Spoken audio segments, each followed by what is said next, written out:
Ready to conquer tax season with confidence?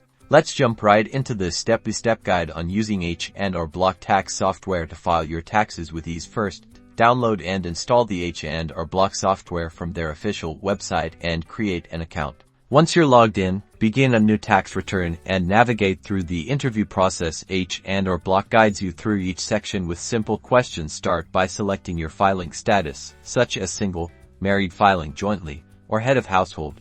Next, it's time to enter your income information. If you received a W-2 form from your employer, accurately input all the details from the form into the designated fields. The software supports importing your W-2 directly from your employer, saving you time and reducing errors. Now for the fun part, deductions and credits.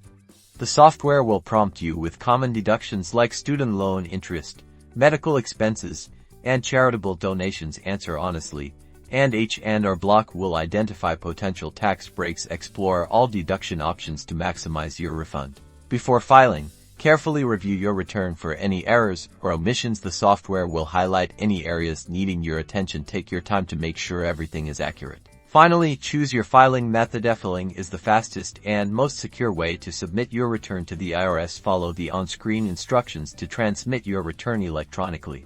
Congratulations! You've successfully filed your taxes using H&R Block. Remember to keep a copy of your return for your records. With H&R Block, you can file confidently and potentially save money.